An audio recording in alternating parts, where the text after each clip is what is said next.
नमस्कार साथियों, स्वागत है आप सभी का अंकित इंस्पायर्स इंडिया पर। मैं हूं अंकित अवस्थी, आप है मेरे साथ में। आज दिन भर की घटनाओं को दोपहर बाद से जो हमने आपसे डिस्कस कर ली थी उनको चर्चा में करने के लिए। साथियों, जैसा कि आपने इस पूरी घटना में अगर कुछ भी ऑब्जर्व किया हो तो वो ऑब्जर्व करने वाले पॉइंट मेरे नजरिए से प्राप्त करिए। पहला पॉइंट, हमारे समस्त भारतवासियों को यह एहसास होना चाहिए कि भारत को आर्थिक ताकत बनने की जरूरत है।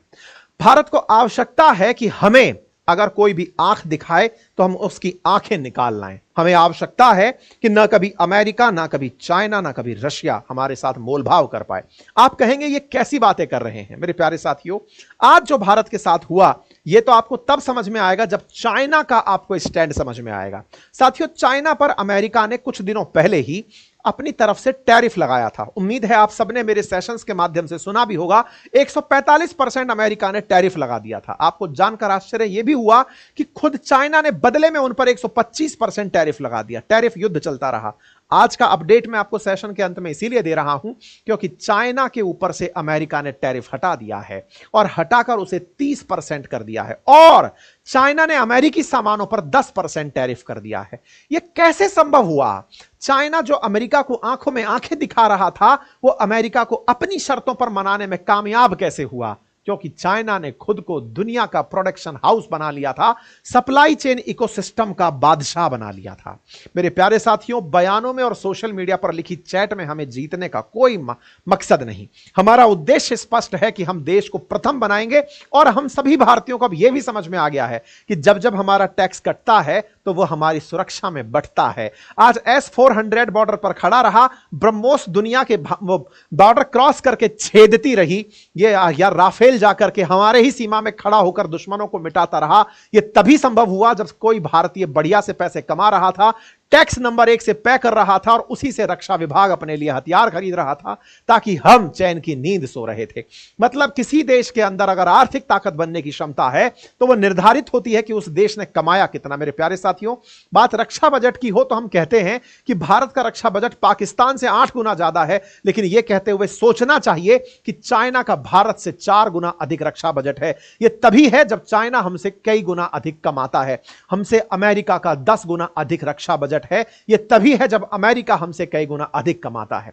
तो सबसे इंपॉर्टेंट जरूरी जानकारी जो यहां पर है वो ये कि अब समस्त भारतीयों को भारत को आर्थिक शक्ति बनाने की कसम खानी होगी, और यह कोई बहुत दूर का सपना नहीं है। भारतीयों, हम सब ने कभी एक समय पर वो दिन देखे हैं जब हमसे यूके वाले कहा करते थे, ब्रिटेन वाले कहा करते थे कि आप तो खंड खंड टूट जाएंगे, और हमने इतनी तेज ग्रोथ करी कि दुनिया में 5वीं बड़ी इकोनॉमी बनकर बैठ गए, और हमने यूके जैसे देश को, जिसने कभी हम पर राज किया था, उसे पछाड़ दिया। हम वो भारतवासी हैं जिनके राष्ट्र भाव ने, जिनके देश प्रेम ने, जिन्हें अपनी आत्मभक्ति से, जिन्होंने देशभक्ति से इस देश को जो ऊंचाइयां दी हैं वो दुनिया देखती रह गई है। तो मैं आपसे यहां पर यह बात दोहराना चाहूंगा कि अपने आप को उस स्थिति तक लेकर जाना है, और हम लेकर जाएंगे। हमको कोई नहीं रोक सकता, क्योंकि अब हमें पता चल गया है कि आफ्टर ऑल जिसके जेब में रोकड़ा होता है उसके सब सुनते हैं।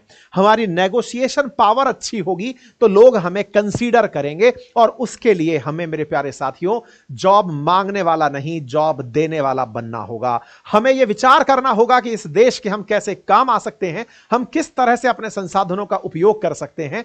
यह मेरा आपको आज कंसिडरेबल, मतलब अगर आप थॉट को मानते हैं तो इसे अवश्य मानिएगा, क्योंकि यह बहुत बड़ी थॉट है जो मेरे 3-4 दिन से दिमाग में घूम रही है कि इस पूरी गणित में हम क्या बेहतर कर सकते हैं। तो हम राष्ट्र को एक ताकतवर अर्थव्यवस्था बना सकते हैं साथियों, और एक दूसरे से नफरत करने के स्थान पर एकजुट होइए। कभी यहूदी जिन्हें उनके देश से निकाल दिया गया था, आज अमेरिका में बैठकर राज करते हैं, इजराइल से पूरे मिडिल ईस्ट पर कंट्रोल करते हैं।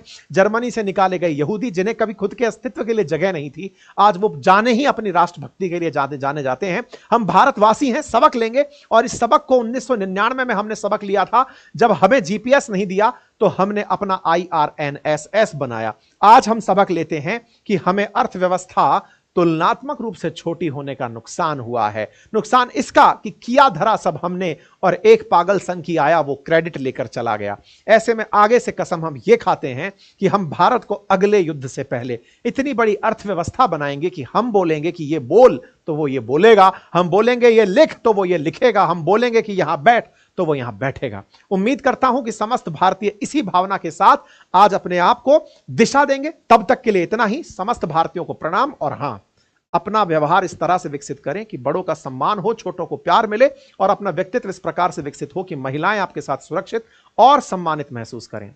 जय हिंद, जय भारत।